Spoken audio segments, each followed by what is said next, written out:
everyone, it's Mrs. Fotherby again. Today I've decided to read you the first chapter of Harry Potter and the Chamber of Secrets. The Harry Potter series is one of my favourite series ever, and I have read them lots of times. I thought I'd read the second book because I think we're all quite familiar with the Philosopher's Stone. So this is the first chapter of the Chamber of Secrets. Chapter 1. The Worst Birthday.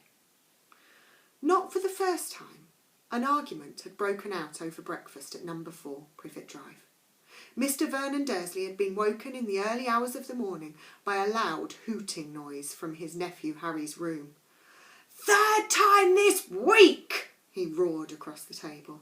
"If you can't control that owl, it'll have to go." Harry tried yet again to explain. "She's bored," he said. "She's used to flying around outside. If I could just let her out at night—" "Do I look stupid?" snarled Uncle Vernon, a bit of fried egg dangling from his bushy moustache. "I know what'll happen if that owl's let out." He exchanged dark looks with his wife Petunia. Harry tried to argue back, but his words were drowned by a long, loud belch from the Dursleys' son, Dudley. "I want more bacon." "There's more in the frying pan, sweetums," said Aunt Petunia, turning misty eyes on her massive son. "We must feed you up while we've got the chance. I don't like the sound of that school food." "Nonsense, Petunia. I never went hungry when I was at Smeltings," said Uncle Vernon heartily. "Dudley gets enough, don't you, son?" Dudley, who was so large his bottom drooped over either side of the kitchen chair, grinned and turned to Harry. "Pass the frying pan." "You've forgotten the magic word," said Harry irritably. The effect of this simple sentence on the rest of the family was incredible. Dudley gasped and fell off his chair with a crash that shook the whole kitchen. Mrs. Dursley gave a small scream and clapped her hands to her mouth. Mr. Dursley jumped to his feet, veins throbbing in his temples. "I meant please," said Harry quickly. "I didn't mean—" "What have I told you?" thundered his uncle, spraying spit over the table. "About saying the M-word in our house." "But I—" "How dare you threaten Dudley?" roared Uncle Vernon, pounding the table with his fist. I warned you. I will not tolerate mention of your abnormality under this roof." Harry stared from his purple-faced uncle to his pale aunt, who was trying to heave Dudley to his feet. "All right," said Harry. "All right." Uncle Vernon sat back down, breathing like a winded rhinoceros and watching Harry closely out of the corner of his small, sharp eyes. Ever since Harry had come home for the summer holidays, Uncle Vernon had been treating him like a bomb that might go off at any moment, because Harry wasn't a normal boy. As a matter of fact, he was not normal as it is possible to be. Harry Potter was a wizard fresh from his first year at Hogwarts School of Witchcraft and Wizardry. And if the Dursleys were unhappy to have him back for the holidays, it was nothing to how Harry felt. He missed Hogwarts so much it was like having a constant stomachache.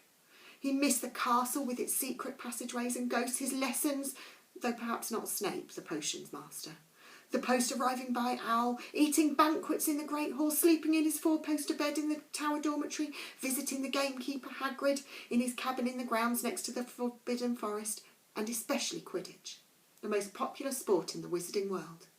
6 tall goalposts, 4 flying balls, and 14 players on broomsticks.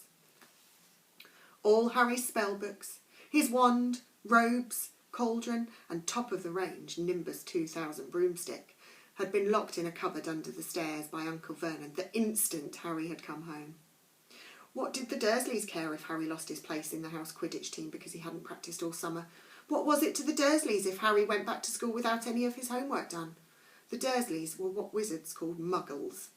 Not a drop of magical blood in their veins, and as far as they were concerned, having a wizard in the family was a matter of deepest shame.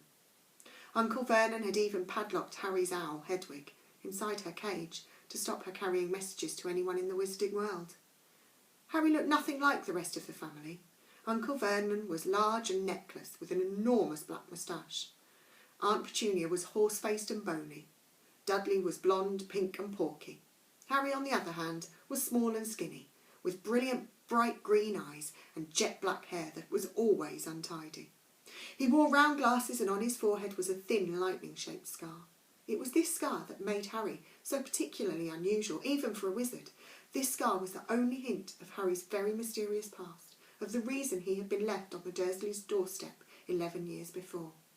At the age of 1, Harry had somehow survived a curse from the greatest dark sorcerer of all time, Lord Voldemort, whose name most witches and wizards still feared to speak.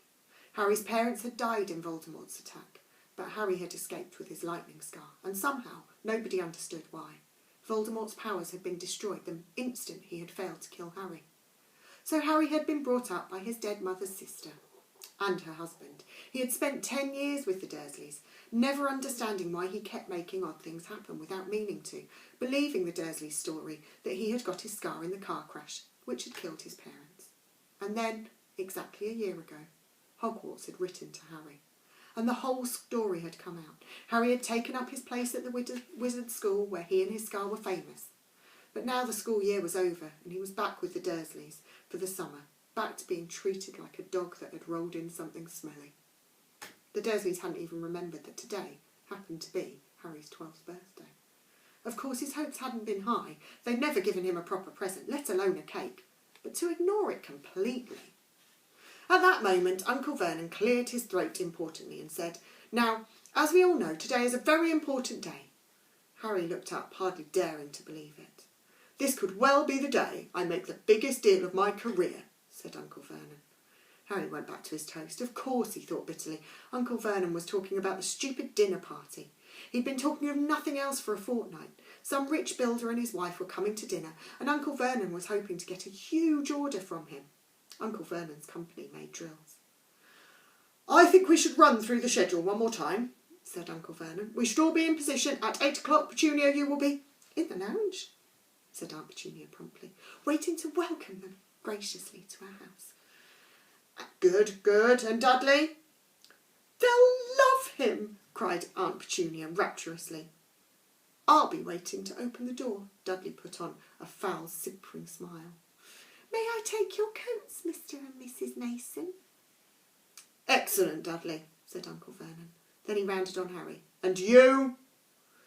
"I'll be in my bedroom, making no noise and pretending I'm not there," said Harry tonelessly. "Exactly," said Uncle Vernon nastily. "I will lead them into the lounge, introduce you, Petunia, and pour them drinks. At 8:15, I'll announce dinner," said Aunt Petunia. "And Dudley, you'll say—" "May I take you through to the dining room, Mrs. Mason?" said Dudley, offering his fat arm to an invisible woman. "My perfect little gentleman," sniffed Aunt Petunia. "And you?" said Uncle Vernon viciously to Harry. "I'll be in my room, making no noise and pretending I'm not there," said Harry dully. "Precisely. Now we should aim to get in a few good compliments at dinner. Petunia, any ideas?" "Vernon tells me you're a wonderful golfer, Mr. Mason. Do tell me where you bought your dress, Mrs. Mason." "Perfect. Dudley?" "How about we had to write an essay about our hero at school, Mr. Mason, and I wrote about you." This was too much for both Aunt Petunia and Harry. Aunt Petunia burst into tears and hugged her son while Harry ducked under the table so they wouldn't see him laughing. "And you, boy?"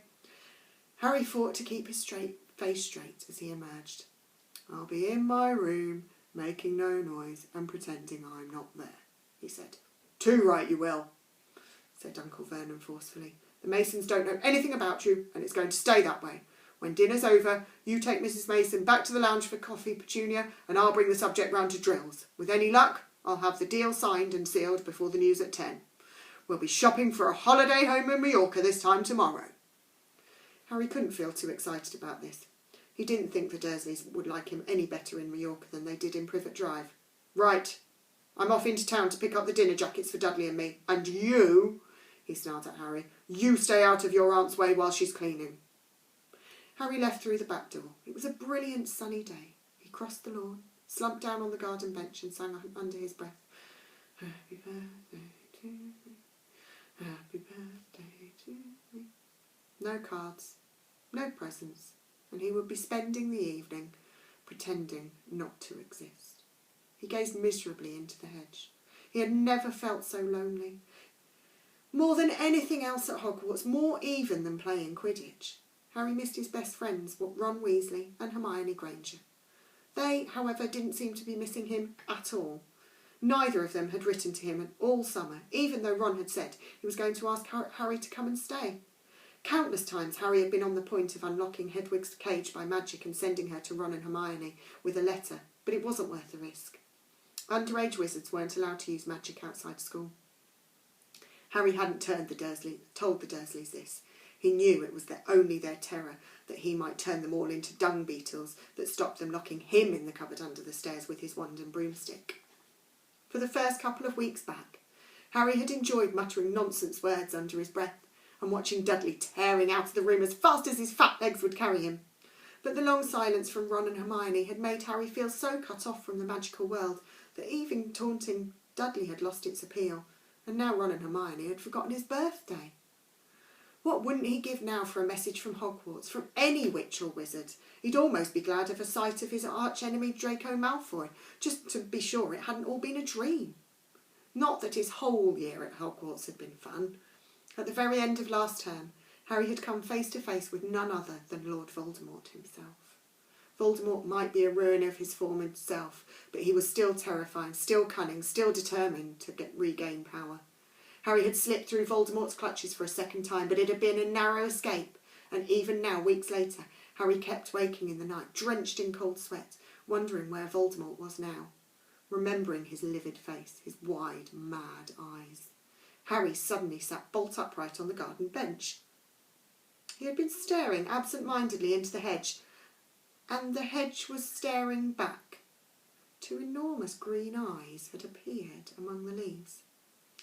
Harry jumped to his feet just as a jeering voice floated across the lawn. "I know what day it is," sang Dudley, waddling towards him.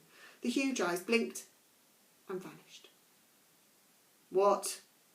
said Harry, not taking his eyes off the spot where they had been. "I know what day it is," Dudley repeated, coming right up to him. "Well done," said Harry. "So you finally learned the days of the week." "Today's your birthday," sneered Dudley. "How come you haven't got any cards? Haven't you even got friends at that freak place?" "Better not let your mum hear you talking about my school," said Harry coolly. Dudley hitched up his trousers, which were slipping down his fat bottom. "Why are you staring at the hedge?" he said suspiciously. "I'm trying to decide what would be the best spell to set it on fire," said Harry. Dudley stumbled backwards at once, a look of panic on his fat face. "You can't! Dad told you you're not to do magic. He said he'll chuck you out of the house and you haven't got anywhere else to go. You haven't got any friends to take you." "Jiggery pokery," said Harry in a fierce voice. "Hocus pocus, squiggly wiggly." "Mum!" howled Dudley, tripping over his feet as he dashed back towards the house. "Mum! He's doing you know what!" Harry paid dearly for his moment of fun. As neither Dudley nor the hedge was in any way hurt, Aunt Petunia knew he hadn't really done magic. But he still had to duck as she aimed a heavy blow at his head with the soapy frying pan. Then she gave him work to do with the promise he wouldn't eat again until he'd finished. While Dudley lolled around, watching and eating ice creams, Harry cleaned the windows, washed the car, mowed the lawn, trimmed the flower beds, pruned and watered the roses, and repainted the garden bench. The sun blazed overhead, burning the back of his neck. Harry knew he shouldn't have risen to Dudley's bait, but Dudley had said the very thing Harry had been thinking himself. Maybe he didn't have any friends at Hogwarts. "Wish they could see famous Harry Potter now," he thought savagely as he spread manure on the flower beds, his back aching, sweat running down his face. It was 7:30 in the evening when at last, exhausted, he heard Aunt Petunia calling him in. "Get in here and walk on the newspaper." Harry moved gladly into the shade of the gleaming kitchen. On top of the fridge stood tonight's pudding, a huge mound of whipped cream and sugared violets. A joint of roast pork was sizzling in the oven. Eat quickly, the Masons will be here soon, snapped Aunt Petunia, pointing to 2 slices of bread and a lump of cheese on the kitchen table. She was already wearing a salmon pink cocktail dress. Harry washed his hands and bolted down his pitiful supper. The moment he had finished, Aunt Petunia whisked away his plate. Upstairs, hurry! As he passed the door to the living room, Harry caught a glimpse of Uncle Vernon and Dudley in bow ties with dinner jackets. He had only just reached the upstairs landing when the doorbell rang, and Uncle Vernon's furious face appeared at the foot of the stairs. Remember, boy, 1 sound. Harry crossed to his bedroom on tiptoe, slipped inside, closed the door, and turned to collapse on his bed. The trouble was, there was already someone sitting on it. And that's the end of chapter 1. See you soon.